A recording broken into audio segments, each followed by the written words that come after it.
Another part of good, healthy leadership is really stepping into shared ministry and owning the ministry of the congregation along with the professional minister, really creating that partnership.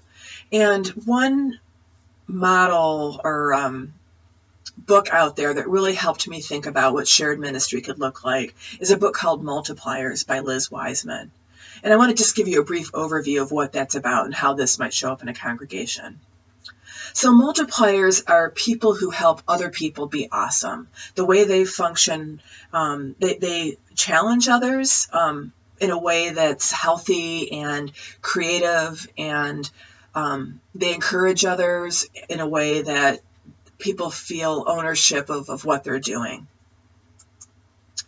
So the flip side of a multiplier is a diminisher. And a diminisher is, I've got some examples of bosses from Hollywood and from the comic strip pages. They're the kinds of bosses that really take up all the space in the room. So I'm going to talk about what diminishers look like. So, and sometimes we can be accidental diminishers, and I have a little article for you to read about that. I actually found that I was a little bit of a diminisher when I first read this book, and I've changed how I function in a lot of ways, having this understanding. So hopefully this will help you as well.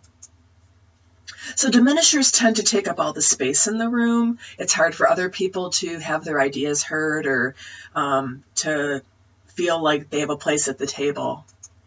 Diminishers also can just be really suck the soul out of you. It's like you interact with them and you just feel like, wow, I feel like I've my humanity wasn't really respected, let alone the possibility that I might have something to contribute. Diminishers often think that they're the smartest person in the room, and that, I'm the only one who really could figure this out. Nobody else can figure it out as well as I can. And I had a boss who was a multiplier, and he used to, this is back when I was an engineer, and he used to say, there are 7 people in the room, and there's 20 solutions, and any one of them will work. So it's just, a reminder that, if we come together with some great people, the answer will come out of it. It doesn't have to come out of my mouth. And actually someone else out there might actually have a better idea than I do. So multipliers are just the opposite. They are like, people are smart and we'll figure this out. And this is a scene from Apollo 13 where it's the scene where they have a filter housing that's one shape and a filter that's another shape, one's square, one's round. And they put a bunch of engineers in the room with all the pieces and parts that are in the space capsule with the astronauts. And they ask them to create some sort of adapter to go from one to the other. So, they just trusted the engineers to do that. So part of being a multiplier is trusting a committee or the task force or whatever, giving them the direction and letting them just take off and do, figure it out, because people are smart. So I have a few examples of, how diminishers and multipliers are different.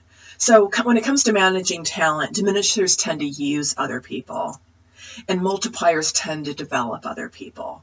So people are means for a diminisher, and their ends upon themselves for a multiplier.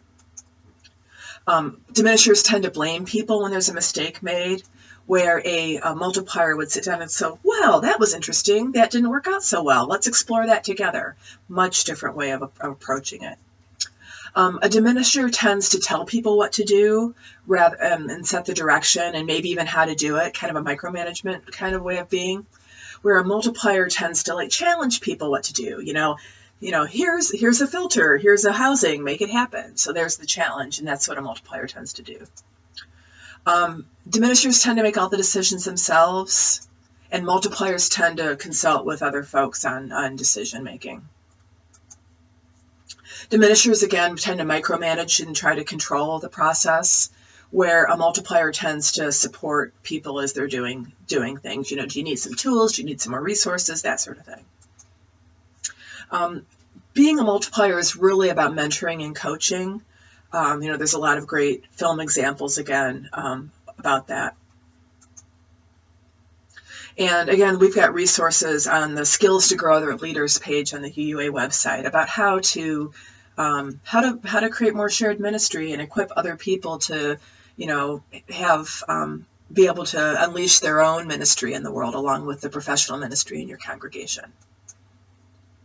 So just to recap, and for leadership development for this course, I want you to connect to your mission and your passion, and also to connect to your own faith formation. And a lot of what I've talked about in this course is really about faith formation as a part of leadership development and leadership formation. So it's been wonderful spending these 8 sessions with you, and I hope that we meet in person sometime and come up and say hi if we do.